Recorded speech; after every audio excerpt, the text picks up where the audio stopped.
Shalom Bapak Saudara sekalian, para pemirsa dari Aruna Jodoh Channel dalam acara Wisdom. Tuhan berkati berlimpah-limpah. Apa kabar? Saya percaya Anda masih semangat untuk belajar dan mengikuti firman hari ini. Bapak Ibu, saya sudah meninggalkan 4 lagi untuk bulan Oktober. Saya mengerti di dalam bulan Oktober ini ada begitu banyak yang Tuhan sediakan bagi hidup Anda dan saya.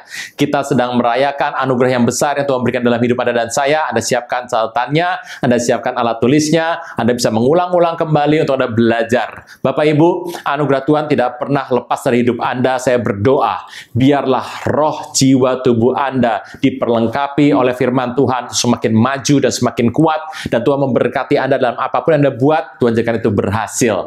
Tidak ada yang jahat bisa menyentuh hidup Anda, tidak ada yang jahat bisa merusak hidup Anda, tapi engkau akan semakin maju, bertumbuh, dan bergirang karena Tuhan. Anugerah Tuhan limpah dalam hidup Anda dan saya. Bapak Ibu, terima kasih banyak bagi Anda sudah memberikan daya, dana, dan doa bagi kami. Kami akan terus melakukannya bagi Tuhan. Biarlah Tuhan memberkati Anda sekalian. Bapak Ibu Saudara sekalian, kalau kita melihat ada anugerah yang besar Tuhan berikan dalam hidup Anda dan saya, mari kita belajar dan kita akan menyelesaikan amanat agung kita hari ini dan sampai Tuhan datang kali yang kedua. Terpujilah nama Tuhan. Shalom. Shalom Bapak Saudara sekalian, pemirsa dari Aruna Jodoh Channel dalam acara Wisdom. Tuhan berkati berlimpah-limpah. Hari ini kita membahas mengenai sebuah tanah yang kosong. Tanah yang sudah di-neglect orang, yang sudah dianggap tidak berguna, tanah yang tidak menghasilkan apapun, yang Anda raup hanya hal yang buruk, yang sudah tidak ada panen di sana, tanah yang sudah dikatakan orang terkutuk, dan itu merupakan tanah yang menjadi gersang. Saudara saya, Tuhan itulah tanah yang terjadi dalam hidup Anda dan saya. Kalau kita membaca dalam Hosea 10 ayat 12, Bapak Ibu, firman Tuhan berkata, menaburlah bagimu sesuai keadilan, menuailah menurut kasih setia, bukalah bagimu tanah baru, sebab sudah waktunya untuk mencari Tuhan, sampai Ia datang untuk menghujani kamu dengan keadilan. Firman Tuhan ini bagus sekali, Bapak Ibu. Menaburlah sesuai keadilan dan menuailah menurut kasih setia. Kasih setia adalah merupakan favor daripada Tuhan. Anda mengerti tanah baru adalah tanah yang baru dibajak. Sebab sudah waktunya untuk mencari Tuhan. Firman Tuhan datang sama kita hari ini bahwa tanah hidup Anda dan saya yang tidak pernah bertumbuh, tidak pernah berbuah, tidak pernah melihat satu panen, satu hari harus bertemu dengan Tuhan. Apapun dalam hidup Anda, di bidang apa Anda ada, di bidang itulah, semua bidang harus bertemu dengan Tuhan. Sebab Tuhan akan membuat bidang tanah Anda itu menghasilkan buah. Ada banyak bidang dalam hidup Anda dan saya. Bidang dalam kehidupan ini ada bermacam-macam, Bapak Ibu. Mungkin dari bidang itu ada yang belum bertemu dengan Tuhan. Tuhan katakan, sudah tiba saatnya engkau harus bertemu dengan Tuhan. Maka menurut kitab Matius 13, firman Tuhan katakan bahwa engkau akan menghasilkan buah 100 kali ganda, 60 kali, 30 kali. Itu adalah hadiah yang Tuhan berikan kepada hidup Anda. Semua tanaman dalam hidup Anda harus disiapkan untuk berbuah. Ladang harus dibuka. Ladang itu akan menjadi subur. Ladang harus diairi. Ladang harus dikerjakan dan akan menimbulkan buah-buahnya. Buahnya seperti apa? Tidak yang pernah tahu, Bapak Ibu. Tapi kita mengatakan bahwa dikatakan dalam firman Tuhan tadi, sebab sudah waktunya bagimu untuk mencari Tuhan. Firman Tuhan berkata, di bidang dalam hidup Anda yang tidak bertumbuh atau sepertinya suram, atau sepertinya itu menjadi rusak, Tuhan katakan, inilah saatnya engkau bertemu dengan Tuhan. Di tempat itulah Tuhan akan memulihkan, di tempat itulah Tuhan akan mengubahkan apa yang buruk menjadi baik. Semua yang terjadi dalam hidup Anda dalam tangan Tuhan. Tuhan melihatnya. Tuhan menumbuhkan buah-buah yang bagus di sana. Buah itu bermacam-macam, Bapak Ibu. Ada yang bertumbuh 100 kali ganda, ada yang bertumbuh 60 kali ganda, yang 30 kali ganda, termasuk berapapun itu tujuannya sesuai dengan keinginan Tuhan. Tidak pernah terlalu cepat, tidak pernah terlambat. Tuhan mengatakan, waktu engkau berkata, tanah di mana aku diam ini kering. Tanah di mana aku diam ini tidak subur. Tuhan berkata, Inilah waktunya engkau dan saya mencari Tuhan. Waktu kita bertemu dengan Tuhan, Tuhan akan menumbuhkan tanaman di situ. Tanaman akan berbuah, dan itu jadi berkat bagi banyak orang. Berkat bagi bangsa-bangsa. Berkat yang bukan hanya engkau akan pakai sendiri, tapi berkat itu akan dinikmati oleh orang-orang lain yang ada bersama dengan engkau. Jangan tunda menerima Yesus. Hanya Yesus yang sanggup melepaskan Anda dari kesalahan dan dosa. Selalu ada waktu bagi Dia, tetapi tidak selalu ada waktu bagi Anda. Mari, ikuti saya mengucapkan doa berikut dengan yakin. Tuhan Yesus, ampuni semua kesalahan dan dosaku. Saat ini dengan sadar dan rela, aku mengundang Engkau sebagai Tuhan, Raja, dan Juru Selamat hidupku. Terima kasih Tuhan Yesus untuk namaku telah dicatat dalam kitab kehidupan. Amin. Tempat di mana engkau berbuat, disitulah Tuhan akan memberkati. Sungguh indah sekali. Banyak orang berpikir, saya sudah bertobat, saya sudah lahir baru, jadi apapun saya buat pasti berhasil. Oh, nanti dulu Bapak Ibu.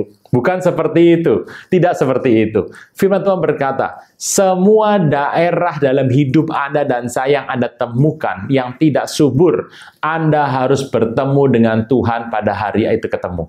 Pada hari engkau menemukannya, engkau harus membawa kepada Tuhan. Engkau harus mengundang Tuhan. Engkau harus bekerja dengan keadilan, sampai Ia mencurahkan anugerahnya dalam hidup Anda dan saya. Hari ini belum terlambat Bapak Ibu. Kalau Anda menemukan dalam hidup Anda satu hal, entah kesehatan, entah emosi Anda, entah relasi Anda, entah keuangan Anda, atau apapun masalah Anda yang Anda merasa tidak terlalu sehat. Ini sepertinya diganggu oleh tanaman-tanaman yang lain. Sepertinya ini menjadi sempit dan menjadi rusak. Anda harus mengerti. Kita adalah tanah yang rusak telah Tuhan pulihkan dari tanah yang subur. Tapi untuk menjadi lebih subur dalam hidup ini, kau harus membawanya kepada Tuhan. Kau harus menyerahkan pada Tuhan dan bertanya sama Tuhan, dengan keadilan apa engkau akan mencurahkan tanah dengan kebaikan. Firman Tuhan berkata, Tuhan akan menghujani engkau dengan keadilan. Firman ini adalah engkau pegang. Kita harus pergi, kita harus melakukan untuk Tuhan apa yang Tuhan minta. Dalam hidup ini, semua yang kau temukan, bawa kepada Tuhan. Kalau engkau melihat keuanganmu parah, kalau engkau melihat kesehatanmu parah, engkau melihat relasimu parah, engkau melihat emosimu parah, semua engkau bawa pada Tuhan. Engkau serahkan dalam tangan Tuhan dan minta Tuhan memberkati. Waktu Tuhan datang, Dia akan menyuburkan, Dia akan menumbuhkan, Dia akan memberkati engkau berlimpah-limpah. Tanah yang dibawa kepada dalam Tuhan, Tuhan akan menemukan tanah ini dan Tuhan akan menyentuhnya. Disentuh oleh Tuhan adalah hal yang penting. Tuhan akan memberikan engkau hikmat pengertian untuk engkau membajaknya, untuk engkau mengairinya. Tidak langsung Bapak Ibu, kalau Anda berpikir, wah ini akan langsung, saya sudah bertobat, sudah lahir baru, Tuhan akan langsung memberkati saya. Bapak Ibu, dalam kehidupan Kristen ada satu tanda-tanda, ada satu langkah-langkah, ada step-step yang perlu Anda langkah, perlu Anda lampaui untuk Anda berhasil. Itulah yang Tuhan katakan. Tanah yang kosong, tanah yang sudah menjadi rusak, tanah yang sudah dikutuk, tanah yang sudah menjadi gersang, bertemu dengan Tuhan, disentuh oleh tangan Tuhan. Tapi setelah itu, Tuhan memberikan kepadamu hikmat pengertian untuk engkau mengolah tanah. Tanah yang engkau olah ini akan berkembang. Pelan-pelan berkembang menjadi subur. Dan waktu itu menjadi subur, engkau kelak akan bisa memetik buah dari tanah ini. Memang waktunya ada yang panjang, ada yang pendek, atau setengah panjang. Bapak Ibu, tetapi Anda harus mengerti, dalam kehidupan kekristenan, Tuhan membawa kita, perjalanan kita langkah demi langkah adalah hal yang penting. Disinilah Tuhan berkata, waktu engkau berjalan seturut kehendak Tuhan, engkau akan melihat perbuatan-perbuatan Tuhan yang besar dan yang dahsyat. Apa yang engkau disentuh Tuhan? Dari ungodly jadi godly. Ada yang kudus, yang tidak kudus jadi kudus. Yang unholy jadi holy. Tuhan menyentuh itu sehingga asalnya dari kondisi tidak diberkati menjadi berkat. Statusnya berubah. Status berubah ini adalah penting di mata Tuhan. Status yang berubah ini harus dikerjakan sehingga menjadi berhasil. Kenapa Tuhan mengambil banyak cerita soal pohon waktu Dia menceritakan masalah-masalah tentang kehidupan kita? Karena pohon bicara sebuah proses. tetapi Tuhan punya kehendak untuk melakukannya bagi dirimu. Apa yang jadi kehendak Tuhan akan terjadi dan terlaksana. Semakin engkau menaburnya dengan cepat, engkau mengolah tanahnya, engkau membajak, engkau mengairinya, engkau menjaga supaya jangan ada gulma-gulma di sana. Semuanya Tuhan lihat dan Tuhan akan menghujani Bapak Ibu, penuh tuh, dihujani dengan keadilan. Jadi kalau Anda mengerjakan dengan baik, Tuhan akan berikan keadilan sesuai dengan perbuatanmu. Tuhan penuh kasih. Tuhan adalah Tuhan yang baik dalam hidup Anda dan saya. Tuhan akan memberkati tanah yang gersang tadi menjadi tanah yang baik. Mari Bapak Ibu cari di mana tanah yang gersang dalam hidup Anda. Mungkin selama engkau belum menemukan. Kalau engkau mencari, engkau pasti menemukan tanah ini. Mulai bawa tanah kepada Tuhan, disentuh oleh Tuhan, dan engkau mengerjakan tanah ini. Tanah itu akan jadi berkat bagi hidup Anda dan saya. Perjalanan ini adalah perjalanan panjang, Bapak Ibu. Ini mungkin juga seumur hidup kita. Tapi kalau Anda melihat tanah-tanah di depan Anda ini, Tuhan katakan, aku memberkati engkau supaya engkau boleh jadi berkat. Tanah yang kosong, tanah yang sudah tidak rusak, dan sudah terkutuk itu, diubah jadi tanah yang baru, yang penuh dengan anugerah Tuhan yang limpah. Shalom.